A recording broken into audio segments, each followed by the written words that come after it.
So, hi everyone. In the last video, we had discussed about the introduction, scope, and aim of NRHM, which is a national health program in India. So, but it was a bit haphazard, so I will be discussing it all over again. So, let us begin with this video. Basically, your NRHM stands for National Rural Health Mission, which is a program launched by the Union Government of India on the 5th of April 2005. It was for a period of 7 years, but then that is till the year 2012. For then it was extended for a period of 5 years to the year 2017. Now, this is just an introductory part if you want to write, which states that if you want to make any changes to the healthcare infrastructure, then have to adopt a synergistic approach by relating health to indicators of good health, that is nutrition, hygiene, sanitation, and safe drinking water, that is NHSS. So we can remember it by what are the by NHSS. So this is the mnemonic, that is nutrition, hygiene, sanitation, and safe drinking water. Now we had discussed the scope. The scope was where we discuss about what where or in which all states was it there. Then we had discussed that there were 18 states, one of which was Himachal Pradesh, the other one was Jammu Kashmir. Then there were eight northeastern states and eight empowered action group states. Now, the northeastern states basically include the ones with the mnemonic AAMMNS3. So, we will have Assam, Arunachal Pradesh, Mizoram, Meghalaya, Manipur, Nagaland, Sikkim, and Tripura with this. So, these were the eight northeastern states. Then, the eight empowered action group states were with the mnemonic of RJ Mob or BUMUUC. And those were Rajasthan, Jharkhand, Odisha, Bihar, Uttarakhand, Uttar Pradesh, and Chhattisgarh. Now we had discussed also what are the various programs under NRHN. So we had also discussed what are the various programs under NRHN, and the mnemonic for that was I have not written the mnemonic. I'll be writing it down over here only. So the mnemonic for that was RINRINN. Okay, so this was the mnemonic.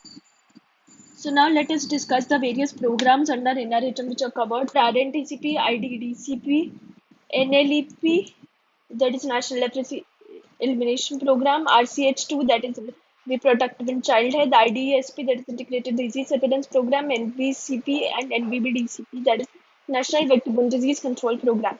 Now the National Vector-Borne Disease Program, we had seen that it is against basically dengue, Kala Azar, malaria, filaria, and Japanese encephalitis. Another mnemonic that we can make out of this is basically DMJKF, that is DM on JF Kennedy, JFK, sorry, John F. Kennedy Airport.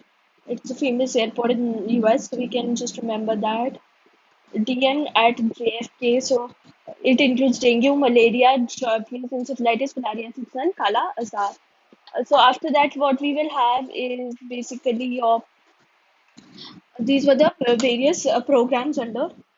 Now we will be seeing what is the main aim of NRHM. So we had the mnemonic AARE for that. That was to provide affordable, accountable, accessible, reliable, effective healthcare, which health type primary healthcare to and bridging the gap. And we had to bridge the gap in rural healthcare through the creation of a cadre of ASHA, right? Now, the strategies or the plan of action or the objectives health. This is the topic for today's video. So we can ask ourselves three questions: that what do we need? Why do we need to have a strategy? Why do we need to make an objective? So we need to make an objective to basically strengthen the infrastructure. But why do we need to do this? Okay, friend, we need to strengthen our infrastructure. But why do we need to strengthen our infrastructure? To provide PPCSO services, basically, which is basically, I'll write down the short form also over here. PPCSO really means preventive, promotive, curative support and outreach services. Also, there is a Q over here, but I never remember the Q, so we can omit one word that would not make any much difference. So, for preventive, promotive, curative, supportive, and outreach services, we need to strengthen our infrastructure. because we need to provide all these things. How can we do this, achieve that? There are three major pointers here. One is through the creation of a cadre of ASHA, that is, ASHA basically stands for activists, accredited social health activists. So through the creation of ASHA, we can reach the outer to the entire population of a village, and we can uh, basically uh, help in providing a much better care. Then through the strengthening of subcenters and CHCs. So basically strengthening of subcenters and CHCs by, because in our villages the first like place where the villagers go are the subcenters and the CHCs, PHCs. These are the places where they go for the first aid or for the first care. So if we do not strengthen our first responders, we do not strengthen our first caregiving sites, then we will not be able to strengthen anything. Our goals will not be reached. So first of all, the question arises of first of all, we will have to create a cadre of ASHA, that is like that we have already said that we need to create a cadre of ASHA. So this is the point that. But now the question arises that if we have to strengthen our sub-centers and CHCs, then how will we do that? How will we be able to strengthen these two? So in the next, we will be discussing that only, that sub-centers basically can be strengthened by these following these four rules, or following these 4 points. Basically, providing adequate and regular supply of essential drugs and equipments to the PHCs will help us in eliminating any difficulties. Then we can have 24-hour service provision to the people to the people through a PHC, and we can also include an Irish practitioner. And now the third point where we can strengthen is we can follow a particular treatment guideline. That, for example, if a person with a road traffic accident or with any injury comes, then we will have to follow a set of guidelines, right? Like the WHO prescribes. So we can do that. Then we can upgrade our PHCs. We can upgrade our PHCs. Now, how can we upgrade our PHCs? We can upgrade our PHCs by providing a 24-hour service, or by, and also by the inclusion of a second doctor as and when needed, whether a female or not a female. Then we can basically do strengthening of the programs. That is, we can strengthen the ongoing programs relating to the communicable disease, and we can also do the same for newer programs for non-communicable diseases, and also for, and bring about newer programs. And the exact same thing that I told you: regular and adequate supply of drugs and essential drugs and equipments, provision of 24-hour services at PHCs, following standard treatment guidelines, upgradation of PHCs for 24-hour services, and second doctor can be posted there if needed. Then we can strengthen the ongoing programs for communication disease, and also we can strengthen the newer programs. Revise, these were the points that we can revise it in. So there have to be these 4 points for the strengthening of the subcenters. Now we come upon to the last point of the goals or the main objectives. That was the strengthening of the CHCs. Now CHC stands for the community health centers. Now how can we do that? As we know, as we had already seen in sub centers, that we need to make it available for 24-hour services, right? So similarly here also we need to make it we need to make the sub centers a 24-hour reference unit. That is, if anyone can come at any point of time during the entire day or night, and they will be treated at the CHC. There should also be the provision of an anesthetist at a CHC, that is a community health center, so that at least if there is any procedure to be done and it requires anesthesia due to pain or any other reason, it can happen. We come upon to IPHS. IPHS is nothing but it stands for Indian Public Health Standards.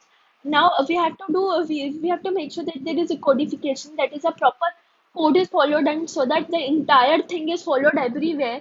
That is why we need codification. So we need to codify it, and we have to set up norms for SEMI. Now SEMI basically means nothing. It basically means staff, equipment, management, infrastructure, etc.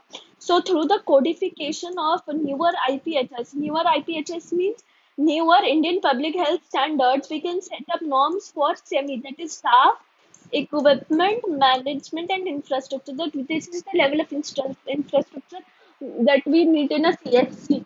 So we can employ that as well.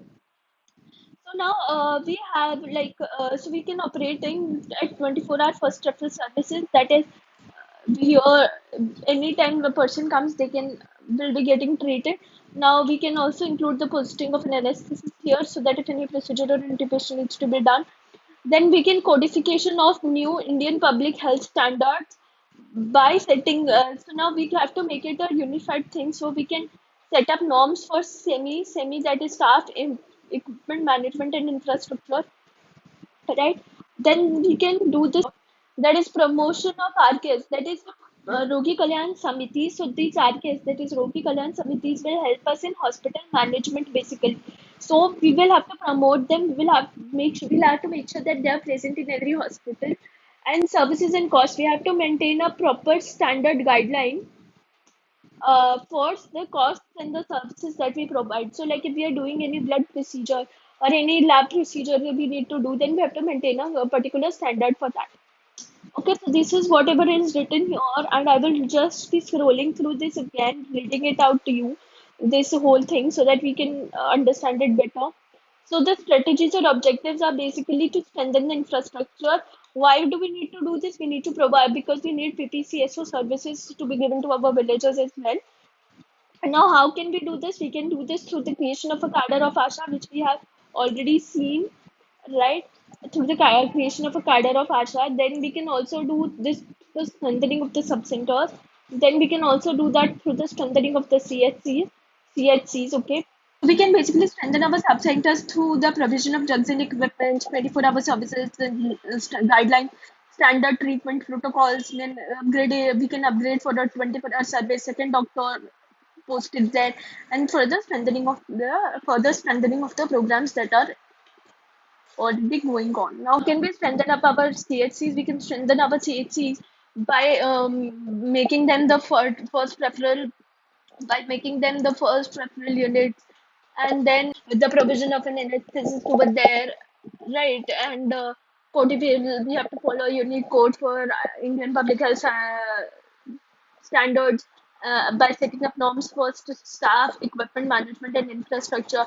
Then promotion of Rogi Kalyan Samitis, then providing standards for services and the cost. Upon to the last part of today's video, that is basically something to do. These are like just like the extra informations that you get in books, where you don't need to write all these in your answers. But like if you know and anyone asks you this in the Viva, this can be provide you a good opportunity to score in your Viva.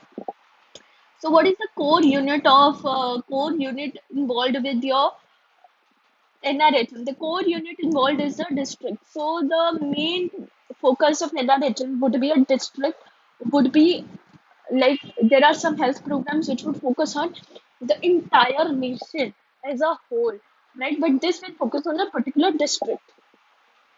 So, like a budget would be set according to a district. Implementation would be the workforce. The implementation would be according to a district, right? So the district health mission.